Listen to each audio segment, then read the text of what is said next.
எல்லாருக்கும் வணக்கம். நான் ஓம் பிரகாஷ் பேசுகிறேன். இது வரைக்கும் நீங்கள் இந்த சேனலை சப்ஸ்கிரைப் பண்ணலாம், சப்ஸ்கிரைப் பண்ணிக்கோங்க. அது மட்டும் இல்லாமல் பக்கத்தில் இருக்க பெல் பட்டனும் கிளிக் பண்ணி வச்சுக்கோங்க. அப்போ தான் நம்ம சேனலில் போடுற எல்லா வீடியோஸும் உங்களுக்கு நோட்டிஃபிகேஷனில் காமிக்கும். மேலும் ஜோதிடம் சார்ந்த ஏதாவது கேள்விகள் இருந்தாலும் அல்லது உங்கள் சுய ஜாதகத்தை பற்றி ஏதாவது கேள்விகள் இருந்தாலும் நீங்கள் கீழே கமெண்ட் பாக்ஸில் உங்களோட பிறந்த தேதி, பிறந்த நேரம், பிறந்த இடம் குறிப்பிட்டு உங்கள் கேள்விகளை நீங்கள் கேட்கலாம். கண்டிப்பாக எல்லோருடைய கமெண்ட்ஸுக்கும் முடிஞ்ச வரைக்கும் நான் ரிப்ளை பண்ணுறேங்க. சரிங்களா? அதே மாதிரி இந்த வீடியோ உங்களுக்கு பிடிச்சிருக்கின்ற பட்சத்தில் ஒரு லைக்கும் போட்டு விடுங்க. நான் நிறைய லைக்ஸ் வர தான் இன்னும் மேற்கொண்டு வீடியோஸ் நிறைய போடணுன்ற ஒரு தூண்டுதல் எனக்கும் வரும். சரிங்களா? முடிஞ்சிருக்கும் இந்த வீடியோ பார்க்குறவங்க ஒரு லைக்கை போட்டுட்டு கமெண்ட்டை போட்டுட்டு உங்களோட வீடியோ நீங்கள் பார்க்க ஆரம்பிங்க. சரி, வாங்க இப்போ வீடியோக்குள்ளே போகலாம்.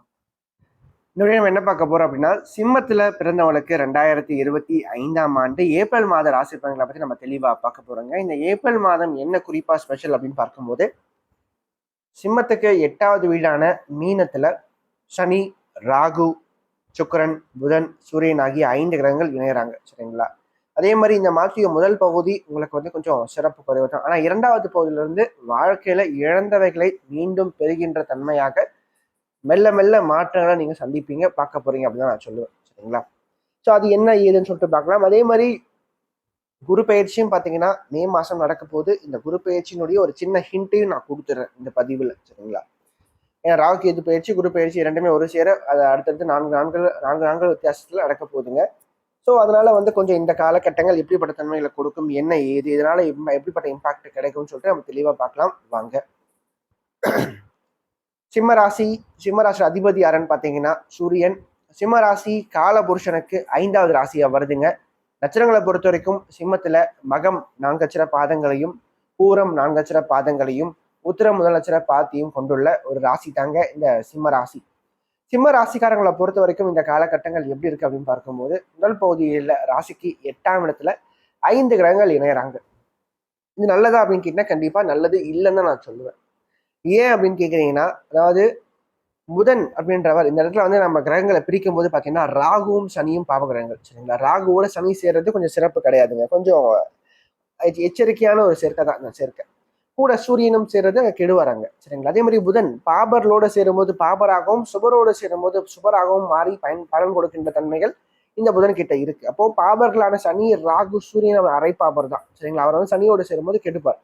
அதே மாதிரி இத்தகைய அமைப்போட புதன் சேரும்போது அவரும் பாபர் ஆவார். சரி, மேலும் சுக்கிரன் இருக்கிறது மட்டுமே ஒரு சின்ன ஒரு 40% நன்மை. மீதி 60% இதனால உங்களுக்கு பயன் அப்படின்றது பெரும்பாலும் குறைவு தான் அப்படின்னு சொல்லுவேன். சரிங்களா? ஸோ அப்போ என்ன பண்ணுவார், ஃபர்ஸ்ட் ஹாப்பை பொறுத்த வரைக்கும் கொஞ்சம் அலைச்சல்கள் இருக்கும். குடும்பத்துல பார்த்தீங்கன்னா கொஞ்சம் கருத்து வேறுபாடுகள் சார்ந்த விஷயங்களை கொடுப்பாங்க. பேச்சுல கொஞ்சம் கவனம் நீங்க எடுத்துக்கணுங்க சிம்ம ராசிக்காரங்க. அது வேலை செய்யறதையும் சரிங்க, தொழில் ரீதியாகவும் சரிங்க. நீங்க முடிஞ்ச வரைக்கும் யாரிடமும் வாக்குவாதங்களை வச்சுக்காதீங்க. அதே மாதிரி ஆரோக்கியம் சார்ந்த விஷயத்துல கொஞ்சம் அக்கறை எடுத்துக்கோங்க. சாப்பிட்ற சாப்பாட்டுல கொஞ்சம் அக்கறை எடுத்துக்கோங்க. நிறைய வெளியில சாப்பிடாதீங்க. முடிஞ்ச வரைக்கும் வீட்டிலேயே நீங்களாவே சமைச்சு சாப்பிடுங்க. அதாவது குடும்பத்துல இருக்கக்கூடிய உறவுகள் கிட்ட சொல்லி சமைச்சு சாப்பிடுங்க. முடிஞ்ச வரைக்கும் பார்த்தீங்கன்னா வெளியில சாப்பிட்றத அவாய்ட் பண்றது நல்லா இருக்கும் உங்களை பொறுத்த வரைக்கும். ஏன்னா ஆரோக்கியத்துல கொஞ்சம் ஈஸியா கொஞ்சம் மாட்டிக்குவீங்க. சிக்கல்கள் சார்ந்த விஷயம் கொஞ்சம் கொடுக்கும் இந்த டைம்ல. அதே மாதிரி ஒரு சிலருக்கு பார்த்தீங்கன்னா எதிர்பாயணம் சார்ந்த நபர்களால ஒரு அவமானங்கள் சார்ந்த விஷயங்கள், ஒரு பிரச்சனைகள் சார்ந்த விஷயங்களை சந்திப்பீங்க. அல்லது பார்த்தீங்கன்னா ஒரு டிஸ்கம்ஃபர்டான ஒரு நிலைக்கு நீங்க தள்ளப்படுவீங்க. சரிங்களா? அதெல்லாம் கொஞ்சம் கவனமா இருங்க ஆப்போசிட் ஜெண்டர் விஷயத்துல. சரிங்களா? மேலும் இந்த டைம்ல வெளிநாடு சம்பந்தப்பட்ட முயற்சிகள் செய்யலாமா, தாராளமாக நீங்க செய்யலாம். சரிங்களா? அப்ராட் போறதுக்கு ஏதாச்சும் முயற்சிகள் எடுக்கும்போது கண்டிப்பாக வெற்றியை கொடுக்கும். ஏன்னா அது அந்த மீனம்ன்றது ஒரு கடலை குறிக்கின்ற ராசி. அது உங்களுக்கு 8ஆம் இடமாவும் வரதுனால கொஞ்சம் கடல் கடந்து வெளிநாடு போயிட்டு அங்க பிழைக்கின்ற தன்மைகளை ஒரு சிலருக்கு உருவாக்கி கொடுக்கும் அப்படின்னே சொல்லலாம். அது சார்ந்த முயற்சிகள் தற்போது எடுக்கலாம். அது மட்டும் இல்லாம 8ஆம் இடம்ன்றது மறைமுகமான வழியில வரக்கூடிய பிரச்சனையும் சரி, வருமானத்தையும் சரி குறிக்கும். அப்போ இந்த டைம்ல பாத்தீங்கன்னா அரசாங்கத்துக்கு விரோதமான சில காரியங்களையும் ஈடுபட வைக்கும். பணம் சம்பாதிக்க வைக்கும் ஒரு சிலருக்கு. மறைமுகமான வழியில ஒரு சிலருக்கு வருமானத்தை உண்டு பண்ணி கொடுக்கும். காசு எப்படி வந்துச்சுன்னே தெரியாத அளவுக்கு ஒரு வருமானத்தை கொடுக்கும். அதை மறைச்சு வைக்கிற தன்மைகளை சில பேர் கொடுக்கும். அதனால முடிஞ்ச கொஞ்சம் கவனமா இருங்க அத்தகைய அமைப்புல இருக்கிறவங்க. சரிங்களா?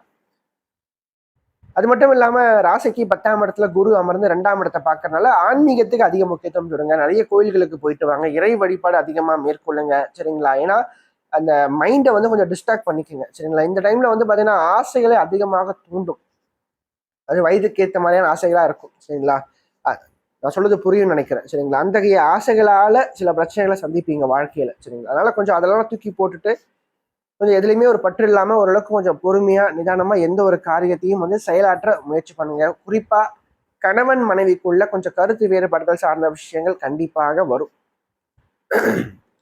சரிங்களா? முடிஞ்சளவுக்கு கொஞ்சம் ஒற்றுமையா இருங்க. அல்லது கணவனுக்கோ மனைவிக்கோ ஆரோக்கியம் சார்ந்த பிரச்சனைகளை உண்டு பண்ணி கொடுக்கும். இது ரெண்டுத்துல எதுனா ஒண்ணுதாங்க. ஒண்ணு கருத்து வேறுபாடு, இல்ல ஆரோக்கியம் சார்ந்த விஷயங்களை கொஞ்சம் உங்களுடைய சுய ஜாதக தசாபுக்திக்கு ஏத்தவாறு கொடுக்கும். சரி, இதெல்லாம் ஃபர்ஸ்ட் ஹாஃப்ல நடக்குதுங்க. இவ்வளவு பிரச்சனைகள், இவ்வளவு விஷயங்கள் நடக்க போகுது. சரி, செகண்ட் ஹாஃப் ஆச்சு நல்லா இருக்கும்னா கண்டிப்பா நல்லா இருக்கும். எப்படி நல்லா இருக்கும்? ராசிநாதன் சொல்லப்படக்கூடிய சூரியன் 9ஆம் இடத்துல உச்சம். சித்திரை மாசம், அதாவது ஏப்ரல் மாதம் 14ஆம் தேதிக்கு பிறகு பார்த்தீங்கன்னா தமிழ் புத்தாண்டு பிறந்துடும். அந்த காலகட்டங்களுக்கு பிறகு சூரியன் ராசிக்குள்ள, அதாவது செவ்வாயினுடைய வீடான மேஷத்துக்குள்ள வந்துருவாருங்க. ராசிக்கு 9ஆம் இடமா வரும். ஸோ அந்த நேரத்துல வந்து பாத்தீங்கன்னா உங்களுக்கு தைரியங்கள் அதிகரிக்கும், வெற்றி வாய்ப்பு அதிகரிக்கும். சரிங்களா? எந்த ஒரு காரியத்தையும் முழு மூச்சோட இறங்கி ஜெயிச்சு காமிப்பீங்க. சரிங்களா? நீங்க அதாவது நீங்க பட்ட அவமானங்கள், அசிங்கங்கள் எல்லாத்துக்குமே ஒரு பலனை கண்டிப்பா கொடுப்பீங்க அப்படின்னு நான் சொல்லுவேன். சரிங்களா? இந்த டைம்ல குறிப்பா சொல்ல போனா அது மட்டும் இல்லாம அரசு சார்ந்த முயற்சிகள் கண்டிப்பாக வெற்றி பெறும். அரசாங்கத்தால ஒரு சில ஆதாயங்கள் ஒரு சிலருக்கு ஏற்படுங்க. அரசாங்கத்துல வந்து பாத்தீங்கன்னா ஒரு உயர் பதவிக்கு போறது, ஒரு பதவி சார்ந்த விஷயங்கள ஒரு முன்னேற்றங்கள் ஏற்படுறது, இது எல்லாமே கிடைக்கும். சரிங்களா? யாரால் நீங்க ஓரங்கட்டப்பட்டீங்களோ, யார் முன்னாடி நீங்க அவமானப்பட்டீங்களோ அவங்க முன்னாடி நீங்க உங்களோட திறமையை வெளிப்படுத்தி நீங்க யார் அப்படின்றத நிரூபிச்சு காமிப்பீங்க. சரிங்களா? அதே மாதிரி ஆரோக்கியம் சம்பந்தப்பட்ட பிரச்சனை எல்லாம் மாட்டிட்டு இருக்கிறவங்க அந்த ஆரோக்கியம் சார்ந்த பிரச்சனைகள் சரியாகும். பூர்வீக சொத்துக்கள் சார்ந்த பிரச்சனைகள் சரியாகும், மெல்ல மெல்ல மாறும். சரிங்களா? அது மட்டும் இல்லாம குரு பயிற்சி வந்து பாத்தீங்கன்னா மே மாதம் நடக்க போகுதுங்க. இந்த குரு பயிற்சியை தான் நிறைய சிம்ம ராசிக்காரங்க என்கிட்ட கேட்ட கேள்வி என்னன்னா, சார் அஷ்டம சனி ஆரம்பிக்குதுங்க இந்த மார்ச் மாதம் 29ஆம் தேதி சனி பயிற்சி, அதுக்கப்புறம் சனி ராசிக்கு 8ஆம் இடத்துக்கு வந்துடுறாருங்க.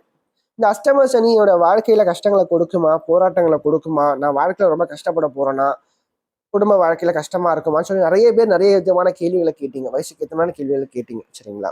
எல்லாருக்கும் சொல்றது ஒரே விஷயம் தான், இந்த அஷ்டம சனி சிம்மத்துல பிறந்தவங்களுக்கு பிரச்சனைகளை பெரும்பாலும் கொடுக்காது. ஏன்னா 5ஆம் தேதி சொல்லப்படக்கூடிய குரு மே மாதம் 2வது பகுதியில இருந்து பார்த்தீங்கன்னா ராசிக்கு லாபஸ்தானத்துக்கு வந்து 5ஆம் இடத்தை பார்க்க போறார். பெரும்பாலும் சிம்மத்துல பிறந்தவங்களுக்கு 8ஆம் இடத்தை விட 5ஆம் இடத்துல குரு தொடர்பு கொள்ளும் போது நிச்சயமா அவர்களுக்கு வெற்றியை கொடுப்பார்.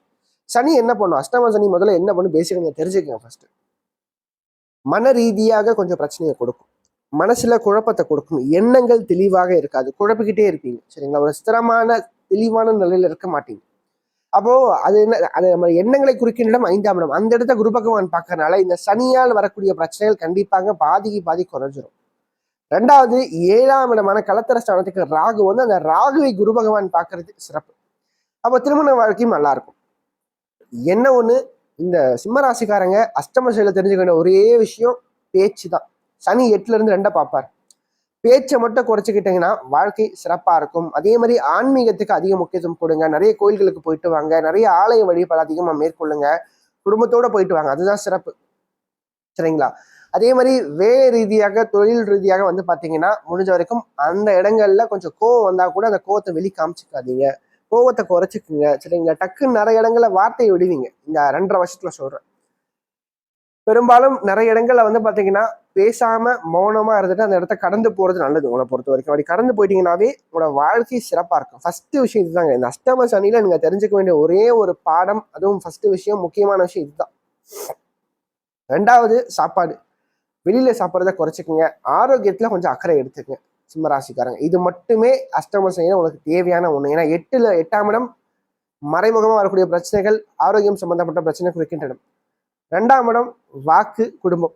சரிங்களா? இதுல கொஞ்சம் கவனமா இருந்துக்கிட்டா சிறப்பா இருக்கும். அதே மாதிரி இந்த ஏப்ரல் மாதத்தை பொறுத்த வரைக்கும் 12ஆம் இடத்துல செவ்வாய் நீசம், 10ஆம் அதிபதி ராசிக்கு 8ல வந்து உச்சம் பெற்றதுல இருக்கிறதும், 12ஆம் அதிபதி சொல்லப்படக்கூடியவர் ஓரளவுக்கு வலுவா இருக்கிறனாலையும் 12ஆம் இடத்துல செவ்வாய் இருக்கிறனாலையும் இந்த காலகட்டத்தை பொறுத்த வரைக்கும் நான் சொன்ன மாதிரி அந்த செலவுகள் சார்ந்த விஷயங்கள் கொஞ்சம் இருக்குங்க. சரிங்களா? கொஞ்சம் செலவுகளை கொஞ்சம் சிக்கனமா கடைபிடிச்சுக்குங்க.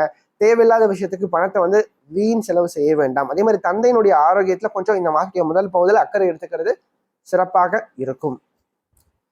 அதற்கடுத்து சந்திராஷ்டமத்துல பொறுத்த வரைக்கும் இந்த ஏப்ரல் மாதத்துல நீங்க பார்க்கும்போது ஏப்ரல் மாதம் 25ஆம் தேதி காலை 3:30 மணி முதல் ஏப்ரல் மாதம் 27ஆம் தேதி விடியற் காலை 3:50 வரைக்கும் சந்திராஷ்டிரம் இருக்குங்க. சரிங்களா? பொதுவாக இந்த சந்திராஷ்டிரம் வந்து பார்த்தீங்கன்னா கொஞ்சம் இம்பாக்டை கொடுக்கும். காரணம் 8ஆம் இடத்துல, அதாவது சந்திரன் வந்து பார்த்தீங்கன்னா 8ஆம் இடத்துல மறையும் போது அங்க ராகு, சனி, புதனுடைய ஆதிக்கங்கள் இருக்கும். அப்படியாகும் போது பார்த்தீங்கன்னா அது தேய்பிரியாவும் இருக்கும். சரிங்களா? ஆல்மோஸ்ட் வந்து பார்த்தீங்கன்னா சூரியன் வந்து மேஷத்துல இருப்பார், சந்திரன் வந்து மீனத்துல இருப்பார். இந்த சந்திரனுக்கு வலு ரொம்ப ரொம்ப கம்மி தான், தேய்பிரை தான். சரிங்களா? ஒரு 2 நாள் கடந்து அமாவாசை. ஸோ அப்படி இருக்கின்ற சமயங்கள்ல வந்து பார்த்தீங்கன்னா முடிஞ்ச வரைக்கும் மன ரீதியான குழப்பங்கள் இந்த நாட்கள்ல சிம்மத்துல பிறகு சற்று கூடுதலா இருக்கும். என்ன பண்றோம் ஏது பண்றோன்னு தெரியாம பண்ணி சிக்கல்களை மாட்டுவீங்க. சரிங்களா? அது மட்டும் இல்லாம எதிர்பாயணம் சம்பந்தப்பட்ட நபர்கள்கிட்ட கொஞ்சம் கவனமா இருங்க இந்த காலகட்டங்கள். மனசு அதிகமாக சஞ்சலப்படும், மன சஞ்சலங்கள் அதிகமாக இருக்கும் இந்த நாட்கள்ல. அதே மாதிரி செலவுகள் சார்ந்த விஷயங்கள் சற்று அதிகமா இருக்கு. வீண் செலவுகள், வீண் விரயங்கள், பெண்களால் விரயங்கள். சரிங்களா? அதே மாதிரி சொத்து பத்துக்கள் சார்ந்த விஷயத்துல விரயங்கள், பணம் கொடுக்கல் வாங்கல் விஷயத்துல கொஞ்சம் போய் மாட்டிக்கிறது, கைமாத்தா நீங்க வாங்கி கொடுத்து நீங்க மாட்டிக்கிறது பிரச்சனை இல்லை. ஸோ இது எல்லாமே நடக்கும். ஸோ முடிஞ்ச வரைக்கும் பாத்தீங்கன்னா இந்த காலகட்டங்கள்ல கொஞ்சம் பொறுமையா இருங்க, நிதானமா இருங்க. எந்த ஒரு காரியத்திலையும் அவசரப்பட்டு இறங்காதீங்க. சரிங்களா? இந்த 3 நாட்கள்ல மட்டும் முக்கியமா சொல்றேன். சரிங்களா?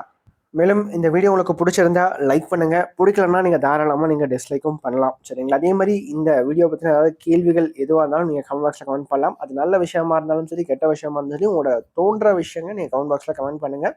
அது சரியா இருந்தா இன்னும் எனக்கு பூஸ்டப்பா இருக்கும். அது தவறான ஒரு இதுவா இருந்தா நான் அதை திருத்திக்கிறேன். சரிங்களா? நன்றி, வணக்கம்.